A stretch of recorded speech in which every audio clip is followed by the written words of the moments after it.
This is Daily Blast Live. We're talking about what you're talking about. You all ready for this? Mm-hmm. Dun, dun, dun, dun, dun. This is a sham. No. Y'all, just stop. Get real.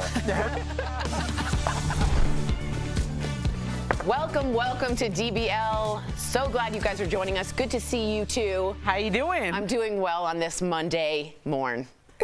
All right, there were a couple of award shows over the weekend, the Critics' Choice Awards and the BAFTAs. At both shows, some of the celebs used their platforms to voice their support for Ukraine. So let's take a look at that. As we gather together on this special night, I want to take a moment to acknowledge the bravery of the people of Ukraine. I want to say thank you to fellow actor President Zelensky, and keep up the fight. Luckily, though, in all sign languages, this is the gesture for Putin. So, what do you think of this? Was this the right thing to do, or should they just stick to talking about their movies and their shows and let me thank my agents and all that stuff? Jeffrey. I think it'd be weird if they didn't acknowledge it at some point, right? They'd be like, "Wow, how come you didn't say anything?"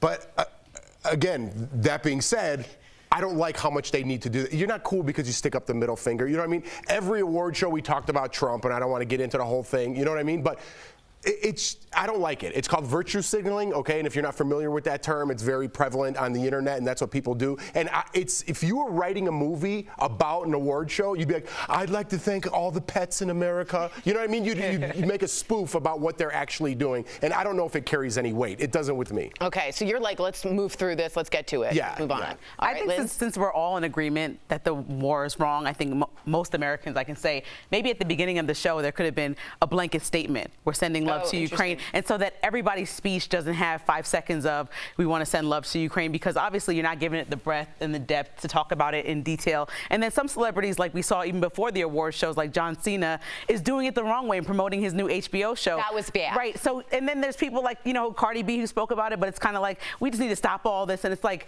when people are actually suffering, they might see that and get the wrong message. So I think maybe it's time to just, if there's an issue that most of the world agrees on, and, these award shows fall in a line, because this is not political, it's just about humanitarian crisis. So if there's something you want to speak to, like war, say it at the beginning of the show and let people continue on. Listen, I'd rather them talk about the Ukraine than bash on every single problem we have here. So keep it over there. That's interesting. I see it as the opposite. I see it as a real morale boost, as a real sense of patriotism, as their citizens, right? They're actually doing something on their platform for pushing the movement. I have no problem with it, but I understand when people are like scrub. But for this, I think it was a morale. Well, how does sticking the middle finger up help? Yeah. Really? You don't think that has any morale? It doesn't help at all. Everyone No, agrees with it kind of seems like, okay, I guess it's like, it's bigger than that. It's bigger than you sticking the finger up, I don't know. I think things like USO shows and comedy shows that really play at getting or satirically hitting the other side and getting at the enemy do add to This isn't a USO show. I know, but they're the BAFTAs. Right. It's like, hey, who doesn't like mosquitoes? Who's with me? Everybody. Yeah. Great. All right. I see what you're saying. I still think it's their right to do so, but yeah. Cool. All right. Meantime, over in Ukraine yesterday, President Zelensky went and visited with wounded troops. The president handed out medals to the soldiers at the capital in Kyiv. He did it despite the fact that Russia continues to attack the city and literally threatens Zelensky's life. Russia also moved yesterday to block Instagram in the country, with the ban taking effect at midnight last night. The head of Instagram called the situation terrifying and said that the move cuts millions of people off from loved ones around the world. Not great when you're censoring more and more and more and more, and you've got now one voice to listen to. Am I right? But isn't that what his goal is, right? Oh, That's yeah. a dictatorship, Very right? That's communism. That's exactly what you do. You take out outside information and you put the information forth that you want your country people to believe. Right. That's exactly what he's doing. And in today's world, it's very hard. How do you do that? You cut off Instagram. You cut off Facebook. You cut off the outside world, much like what North Korea is doing. I always use that reference. Yeah. But it's how do you keep... There's so many different ways to get past that if you're savvy. You use a VPN, you use something like that, and you'll be able to get that information. Right. So again, Putin's losing this whole thing. He's losing his people. He's losing what I think is the war. I don't know about that, but he's definitely losing his people, and I don't know if it matters. I know what you mean by that, because it seems like the only truth he wants to tell is his truth. So he'll cut off everything else. So my truth is whatever I say. And this is kind of like the epitome of a spoiled brat, right? You're losing. I agree with you. He's losing on a moral level. He's Right. losing on a psychological level. Globally. Everyone is watching this and knows exactly what's going on. And then there's his side of the story. So now he's like going in a rage and cutting off everyone's access to social media. But Ukraine, their will to fight has outdone his will to go in there and take it over. And he wasn't expecting to be met with this much force.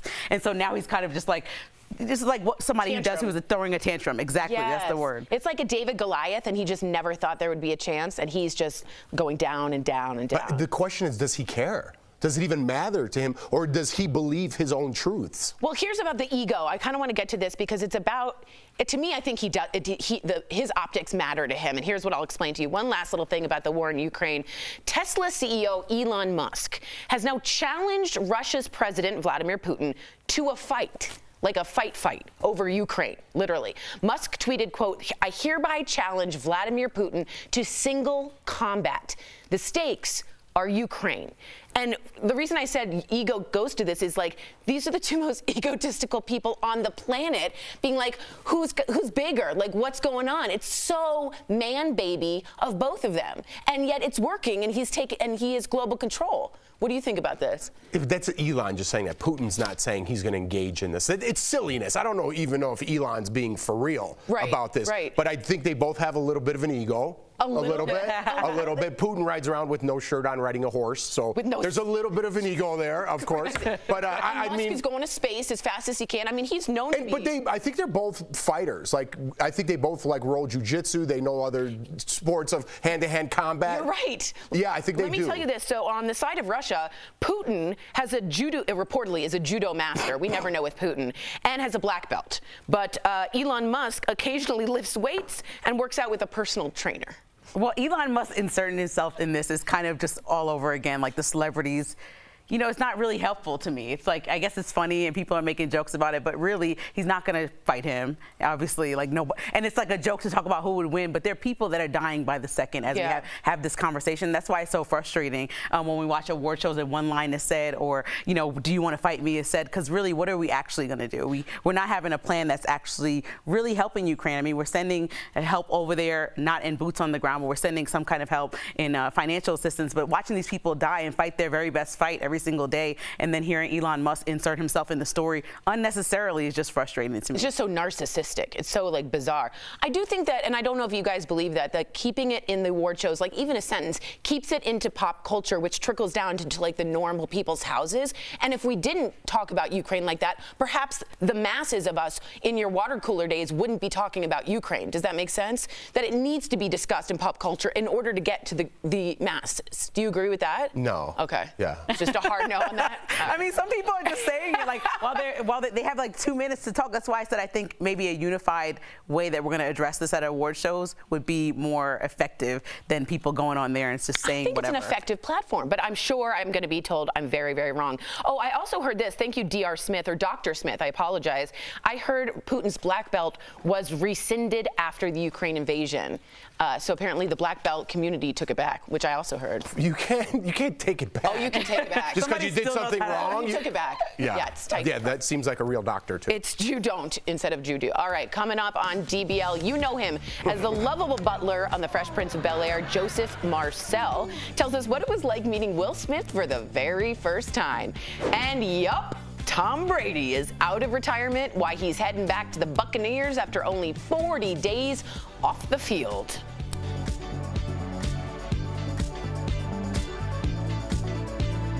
Closed captioning provided by... This March, connect with Al, Lindsay, Erica, Jeff, and Tori. Exciting! Real conversations are on DBL. Man, you guys want all the smoke with these hard questions. Yeah. DBL, all new every day. Oh, man. All right, guys, what do you want to talk about? All right, are we going to get to the Gaga thing? We missed the story? Did you guys see Gaga's outfit? Right tone with the fight thing. So bring that point up again at noon. Oh, that is about the fight. Oh, got There's some you know what I mean? It's fun to sort of talk about the idea of that fight, but then to bring it back around to what you said. Right, because it's That just needs like to be said. Right, it's hilarious, but it's almost like I don't mind us for a minute kind of talking about how ridiculous it is, but then it needs to be, what you said needs to be said again when we talk about it. Am I on the news? No, but we'll make sure Let that someone you. else say it. Oh, I Yeah, thought for you were. sure. I was like, I can call it from the rooftops. I'm gonna have this one too. Somebody Okay, I needs have to this say that. tweet, which is better. No, for real. I mean, that's, You that never happens all take the my time. tweets. People are I'm like, so annoyed by it. it's like somebody jumps in like, oh, I want to fight this person. And then also, There's an example that I'm not going to bring up. Because I don't. Do you think he's really serious? Like if Putin's like, okay, do you think they would really fight? Putin's not going to expose himself. No, to of any- course not. That's what I mean. It's like That's I think it's just jokey. To your point, like should we be joking around at a time like Right, this? and it's not even Yeah. that you can't joke. It's just like what you're saying is now it won't be his last. just like pull yourself out of it for a minute and just like see what's going on, Do we like know or just on a don't? person-to-person level. Yeah. And it's like, man, these people are literally every minute that we're talking about it, they're like helpless. Yeah, they're You're talking fighting about for their lives. Right, fighting for their life. You're talking about fighting him, and you know it's never going to happen. So I with totally all agree. your money, why don't you do something else helpful? I disagree. And I never want to tell somebody what I to know, do I with know. their money I if they strongly made this do. successful lifestyle. But like, I'm not gonna do it. be helpful for real. Yeah, I don't know. Noted. I'll say it on this. Is that okay? Kim Kardashian says it seems. I'm not a doctor, Dr. Smith said. Oh, I'm sorry, Dr. She Smith. just played one on TV. Wow. She might be an I actress. wonder, That's how, so I wonder funny. how I sniffed that one out. Kim says, it seems like nobody wants to work these days. Tom Brady unretires. Yeah, that was the reason. That's a good joke. See? You're all wrong. That is a good joke.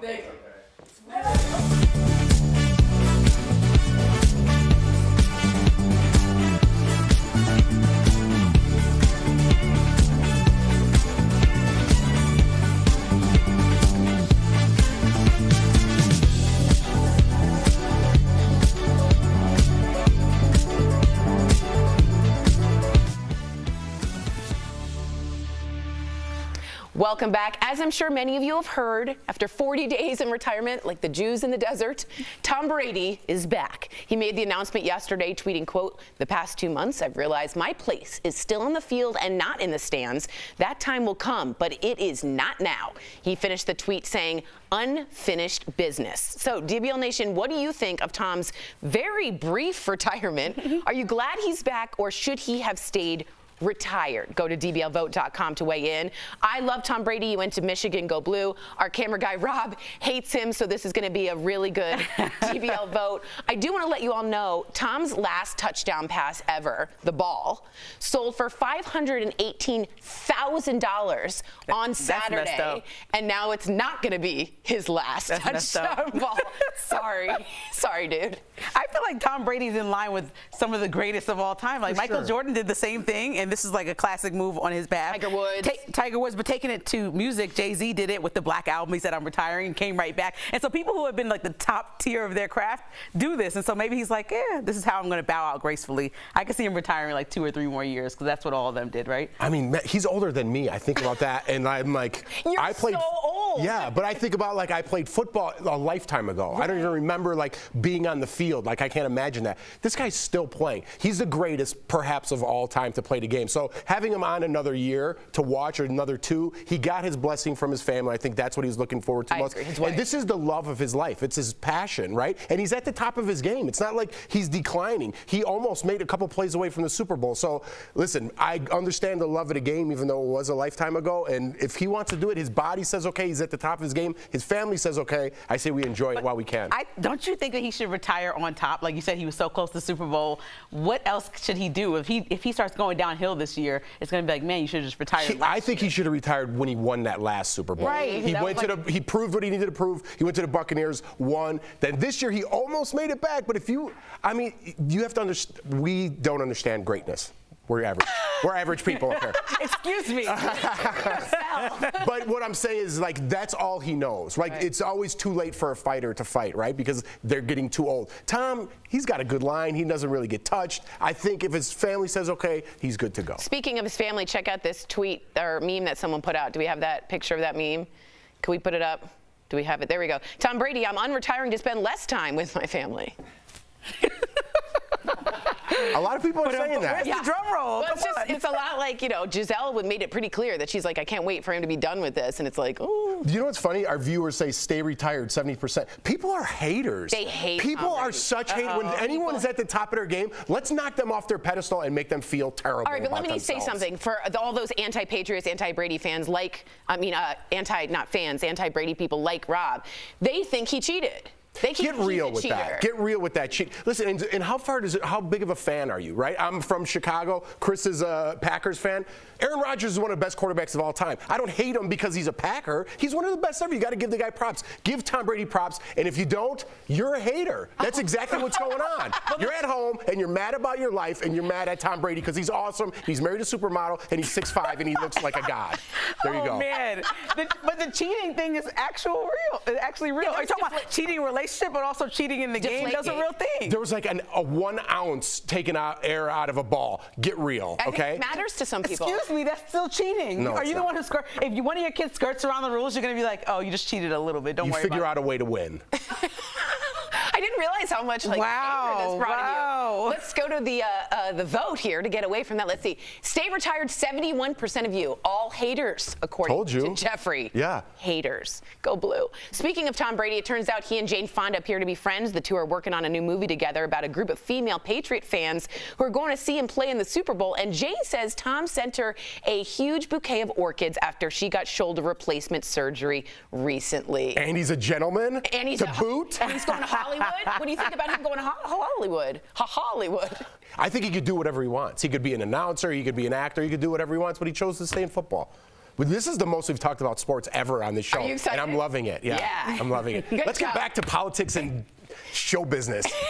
You got it. Coming up on DBL, he made the role of Jeffrey on The Fresh Prince of Bel-Air unforgettable. Joseph Marcel tells us all about his time on the very popular show, and it's a hoot. Stay tuned. Jeffrey, your uncle's butler.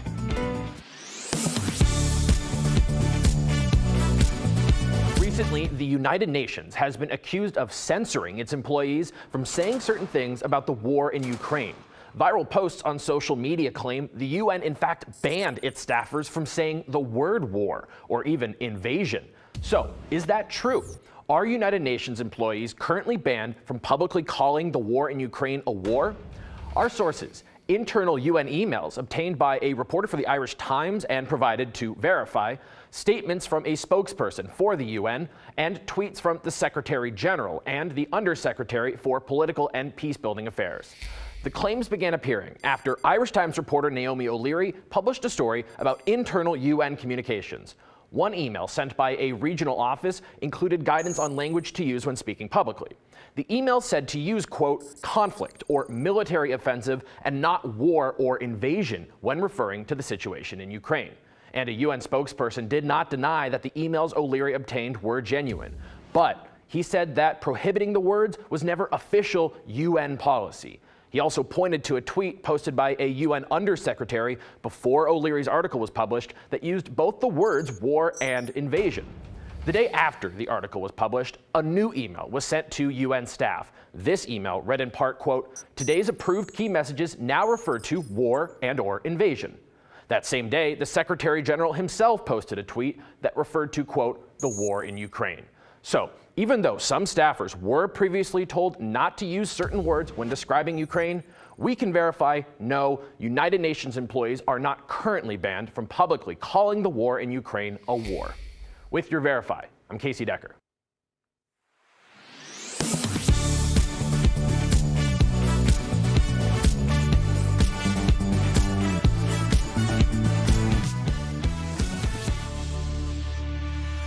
All this Master Williams stuff, man, I'm not down with that, man. Make it sound like we back on the plantation somewhere. Like, Master Williams, Master Williams. Let's come up with something better that you could call me. What would you prefer? Check this. His Royal Freshness. That's dope. That clip is always funny. After retiring his role from Jeffrey from The Fresh Prince, you would think Joseph Marcel would have more time to chill out and max and relax. Oh, I get it from the song. But the sitcom star has a new movie, and earlier he gave us his take on the new Bel-Air reboot. Take a look. Fresh Prince fans are tuning in to the show's new dramatic reboot. Your character, my favorite by the way, Jeffrey, is now an edgy house manager. So I wanted to know if you gave the new Jeffrey any pointers. Did you guys speak at all? Yes, we did talk, and I told him. I said to him, follow the directions, learn the lines, and don't trip over the furniture. Good for life. Those were good for life. That is good life advice. So what are the pros and cons of playing such a beloved character on a major sitcom? Well, you get to do movies, you get to travel the world, you get to be in Turkey where nobody speaks hardly any English, and somebody walks across the road, comes across, touches your beard and goes, Jeffrey, Jeffrey. What do you remember about meeting Will Smith for the first time? I came from London, and I had to do my audition with him that morning. I arrived, I don't know, I think about 8 p.m., and at 9:30 a.m. I was at NBC. And so we're doing this scene, and I thought, what's he doing? Is that how he's going to do it? It's not on the script. I mean, and Will's all like, yeah, man, that's how I do it. And I thought, okay, I can deal with that, right? Did you know who he was? Were you familiar with him at the time, or was he still kind of an unknown commodity? Well, he had the hit, Parents Don't Understand. Wait, did you think that Fresh Prince of Bel-Air was going to be as big as it was when you first came on board? If I had known, I would put it in tiny bottles, and it would cost you $1 million to buy one. I had no clue. But what I knew most above anything else was that the man leading that show was an extraordinary talent. Yeah, that's true. People say the same thing about this show. Yeah. And about Al, and specifically. About me. Or Al. Okay. The way you guys have apportioned it and divided it, it's so equal and fun. I mean, it's marvelous. Oh, we actually hate each other. No, I'm kidding. We actually love each other very much. Joseph, I want to get to your new movie. It's called The Exorcism of God, which sounds absolutely terrifying. And I wanted to know, what was the scariest thing about working on your first horror film? I mean, the whole thing was scary. Yeah. It's all right, you know. You get into makeup, you get into costume, you get on the set, and the director says, "Well, you'll be there, and this will happen," and you think, "Okay, I can deal with that." I mean, I've done Julius Caesar and Antony and Cleopatra. I can deal with that. Sure. However, the moment we were doing this, and one scene especially, it's the first kind of confrontation with the thing. You're from down there. Prove it. Come on, prove it. Well, gentlemen, there's no demon, no possession. Let's go get a drink. And this thing, this banshee thing, comes flying out of nowhere. I don't know how Alejandro did it, because we weren't part of that rehearsal. And attacks us, and I was terrified. Wow. And she attacked me. I mean, she punched me and smacked me and knocked me down. It was wonderful. I'm told it's an extraordinary scene, but it was pretty scary. What you just did was an extraordinary scene. Yeah, I can't imagine the thing in the book. Bravo. What a talented actor and an interesting man. Thank you so much for joining us, Joseph. DBL Nation, you can catch Joseph in his horror film debut, The Exorcism of God. It's in theaters and on demand right now. Again, what a pleasure speaking with you. We'll be right back. Absolute pleasure. Bless. Stay safe. Promotional consideration is brought to you by Leaders from around the world condemned Russia's invasion of Ukraine last month and accused Russia of violating international agreements. Several social media posts specifically point to the Budapest Memorandum and called on the U.S. and U.K. to uphold their end of the deal. So, let's verify. Did Ukraine agree to give up its nuclear weapons in 1994 in exchange for safety from a U.S. or Russian invasion? Our sources are the text of the Budapest Memorandum, the Arms Control Association, the U.S. State Department, and the Wilson Center, a nonpartisan policy forum on global issues. When the Soviet Union collapsed, Ukraine inherited the third largest nuclear arsenal in the world. And the Arms Control Association says much of it ended up in Ukraine. According to the Wilson Center, the newly formed government used the stockpile as leverage to get security guarantees from Russia that it would not attack them in exchange for denuclearizing. The U.S. and UK gave assurances to Ukraine that they would provide aid if an attack ever happened, but it did not guarantee military support. And all four countries agreed to consult each other if the treaty's commitments ever came into question. So it's true. Ukraine did agree to give up its nuclear weapons in 1994 in exchange for safety from a U.S. or Russian invasion. International leaders say Russia violated the agreement by invading Ukraine last month, and it wasn't the first time.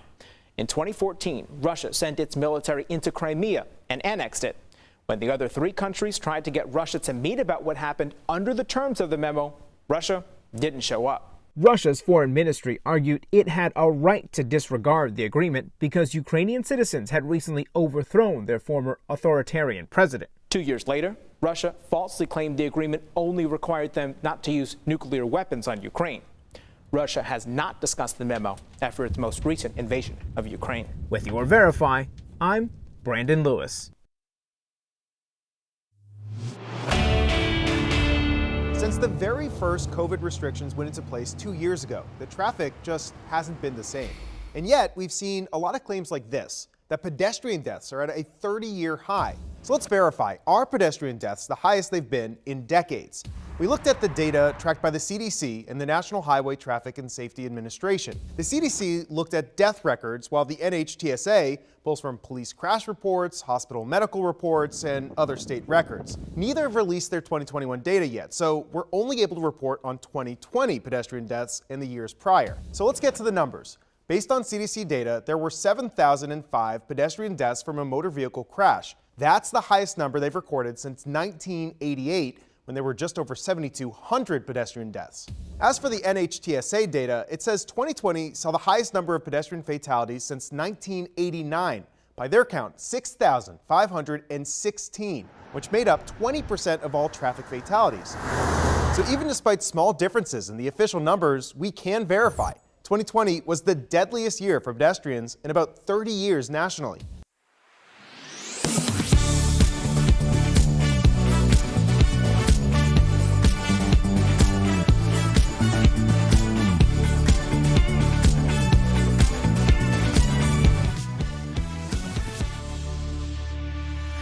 Before we go, we do have some sad news. Actor William Hurt has passed away at the age of 71. In a statement, his son said he died peacefully yesterday of natural causes.